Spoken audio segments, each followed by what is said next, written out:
Hey YouTube, I am putting together this video for you guys on spirit animals. So for anybody interested in kind of just understanding what it is, maybe something's itchy, some information maybe about different traditions. I don't know why, a piece of fuzz on my nose. Anyways,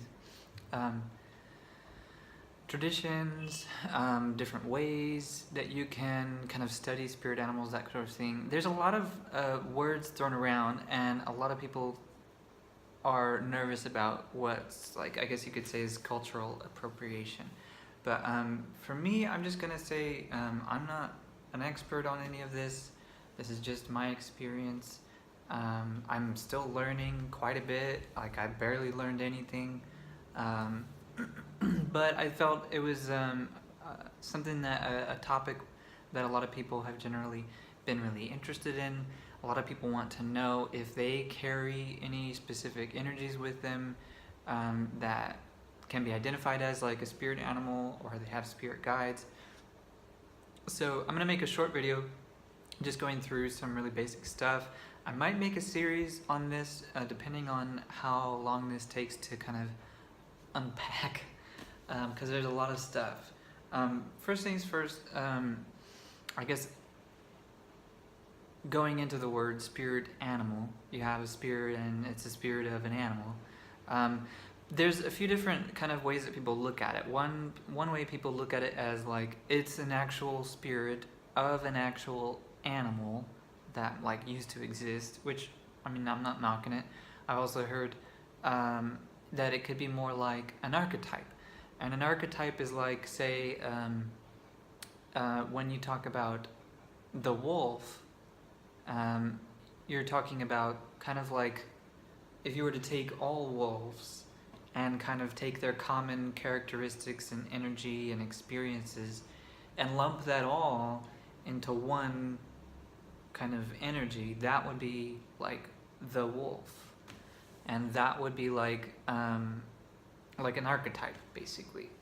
Their archetypally, wolves are what? You know, what are their common characteristics? How do they generally act and behave?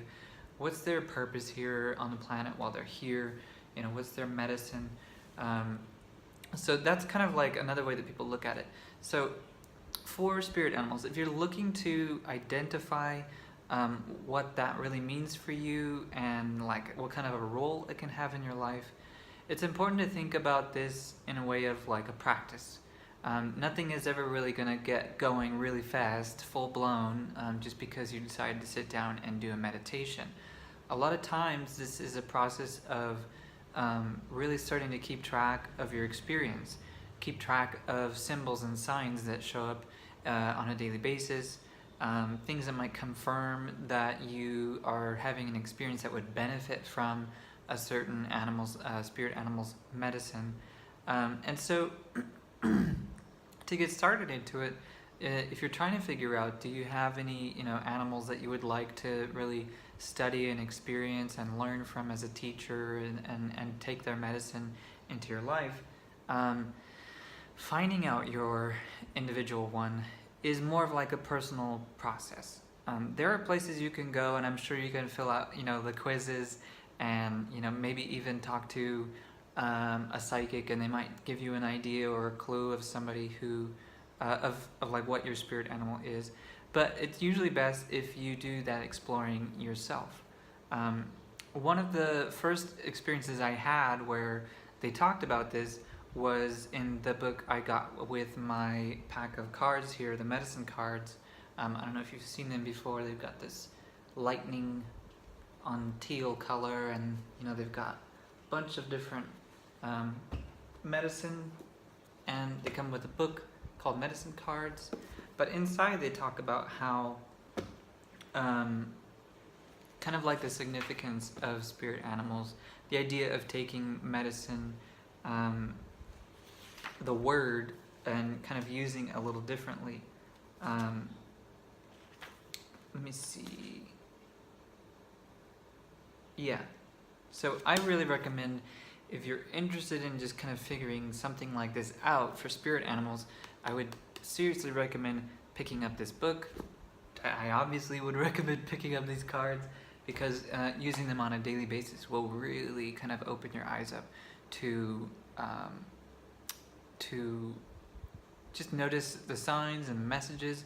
All of a sudden you'll be like looking out the window here going like, oh my god, I saw a bird. What kind of bird was it? I must know.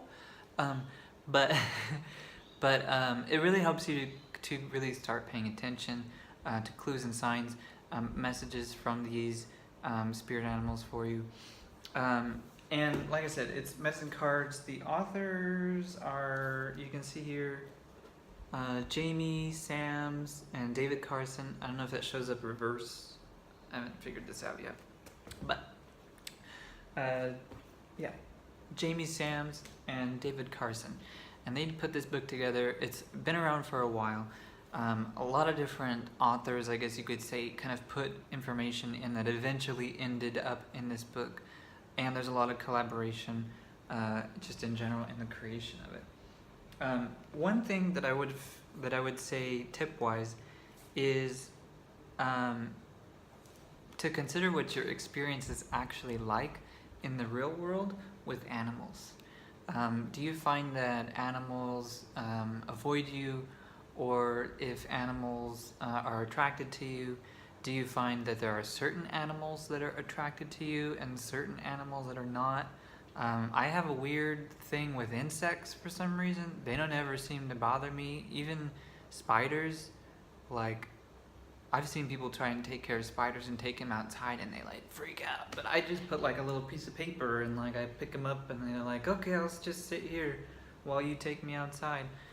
But there's gonna be weird kind of, I guess you could say, signs that you have a certain connection with certain types of animals, groups of animals, and that's a really great way of getting into the physical experience and noticing what these animals are like in their natural environment. And that's the best way that you can really learn and get lessons from an animal, is seeing it in its natural environment.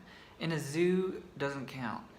Animals don't behave the same way in nature as they do in a zoo. They have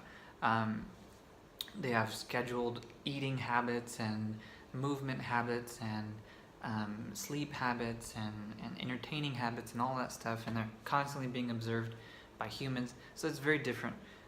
If you can find an animal that you're interested in safely, obviously, I wouldn't recommend you just go around observing lions, but if you can find a way to actually take a look at an animal in its natural environment, not knowing that you're watching it, obviously is a preference, because then it'll be even better. But if you have an affinity for a certain animal or group of animals, try studying them. Figure out what makes them tick. What brings them together? Are they social? Are they antisocial? Do they work in families? Do they work in mixed families? There's lots of different clues that can really show you and give you guidance when you are going through your everyday life. It can be like, I've been working with the fox a lot lately, talking about adaptation and being very cunning and very quick-witted and clever, kind of like ethereal and, kind of in a couple of different places at once. The family protector.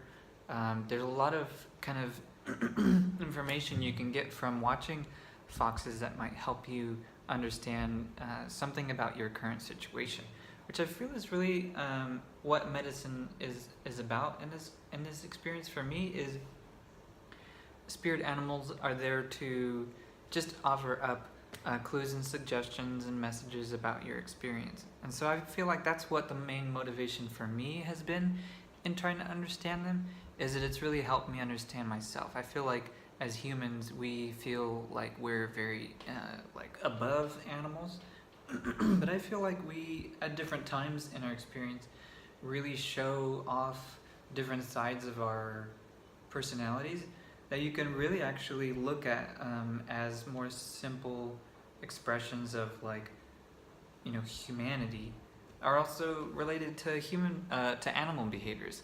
Like, some people who you might say act like a bear or act like a turtle or whatever, I don't think that's a coincidence. These animals have been on this planet for a very, very long time.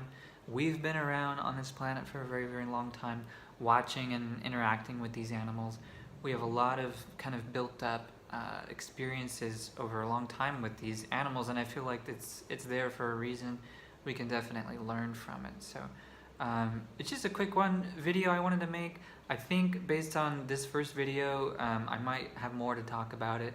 So if you're interested in hearing some more specifics, give me a shout out. You can comment down there.